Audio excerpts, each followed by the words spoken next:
आज से करीब 700 साल पहले हुमायूं की मौत के बाद जब अकबर को उनके सेनापति बैरम खान ने शहंशाह नियुक्त किया, तब अकबर की उम्र केवल 13 वर्ष थी और वहीं राजपूतानों के मेवाड़ राज्य पर महाराणा उदय सिंह का शासन था।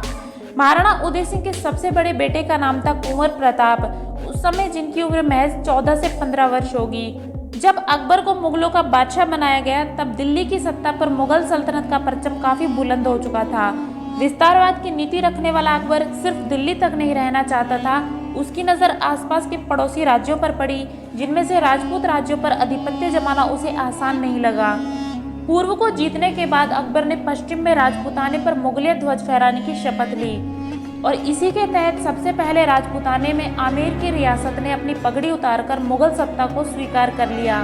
स्टार्टिंग में आमेर रियासत को मुगलों की अधीनता स्वीकारने की वजह से राजपूतानों ने धिक्कारना शुरू कर दिया, लेकिन बाद में धीरे धीरे पूरे राजपूताने में एकता न होने की वजह से और आपसी मतभेद होने के कारण अकबर और बैरम खान अपनी कूटनीतियों से एक एक राज्य को अपने मुगल साम्राज्य में मिलाते गए, जिनमें से एक था बूंदी राज्य, जहाँ के राजा राव सुल्तान ने मुगलों से न सिर्फ हाथ मिलाया बल्कि उनके कहने पर अपनी प्रजा पर अत्याचार करना शुरू कर दिया। इतना ही नहीं, राव सुल्तान ने बूंदी के किले पर बूंदी ध्वज से भी ऊंचा मुगलों का ध्वज फहरा दिया। जब सभी राज्य मुगलों की अधीनता स्वीकार कर रहे थे, तब ऐसे में एक राज्य था मेवाड़, जो अपने स्वाभिमान और अपनी मातृभूमि की रक्षा के लिए दुनिया के साथ खड़ा था। महाराणा उदय सिंह अपने पूर्वजों की भांति किसी की भी अधीनता को स्वीकार करने के लिए तैयार नहीं थे। महाराणा उदय सिंह एक स्वाभिमानी और प्रजा के हितों की रक्षा करने वाले राजा थे, जिनकी न्यायप्रियता और सहज स्वभाव की वजह से मेवाड़ की प्रजा उन्हें बेहद पसंद करती थी। एक दिन मुगल सेनापति बैरम खान अकबर का मैत्री संदेश लेकर राणा उदय सिंह के पास आता है, लेकिन राणा उदय सिंह मुगलों की धोखाधड़ी और विस्तारवाद की नीति से अच्छी तरह से वाकिफ थे, इसलिए उन्होंने ना ही सिर्फ अकबर का मैत्री प्रस्ताव ठुकराया बल्कि बैरम खान से कहा कि मेवाड़ के राजा और भगवान केवल एकलिंग जी हैं, इसलिए मेवाड़ किसी का गुलाम नहीं।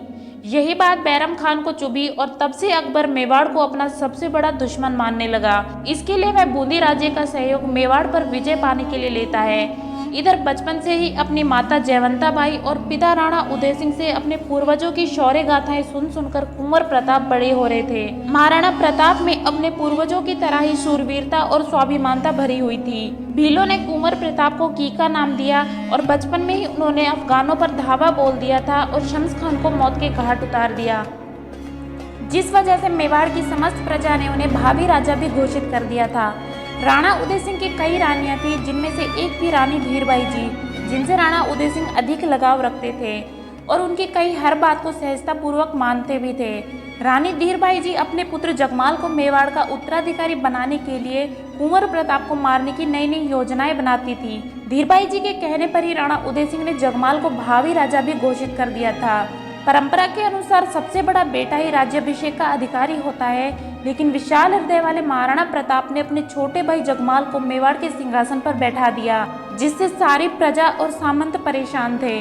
सन 1572 में जब राणा उदय सिंह की मृत्यु हुई तो पूरा मेवाड़ राणा उदय सिंह के अंतिम संस्कार में पहुंचा, लेकिन उस समय जगमाल अपने महल में खुशियां मना रहा था।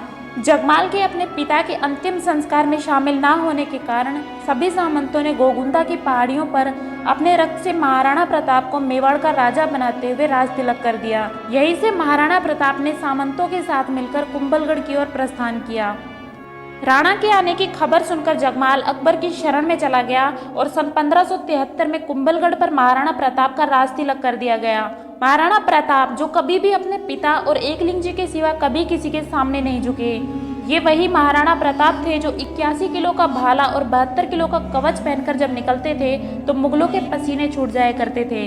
ये वही महाराणा प्रताप थे जिनको अकबर सपने में भी देखकर डरता था और इसी डर से वह जीवन भर महाराणा प्रताप के सामने युद्ध करने नहीं आया। ये वही महाराणा प्रताप थे जिन्होंने केवल एक ही वार से बहलोल खान को उसके घोड़े सहित चीर डाला था और इन्हीं महाराणा प्रताप को एक आदर्श राणा के रूप में देखकर चेतक ने हल्दी घाटी युद्ध के दौरान अपने प्राणों का बलिदान दिया था। वीर शिरोमणि महाराणा प्रताप ने इतिहास के पन्नों में एक ऐसी छाप छोड़ी कि आज हिंदुस्तान के हर इंसान के दिल में महाराणा प्रताप के लिए अपार प्रेम है। ये वही महाराणा प्रताप थे जिनकी वीर गाथाएं सुनकर हर एक राजपूत को गर्व होता है, जिनकी वीरता के कारण अकबर भी उनकी मौत पर रो पड़ा।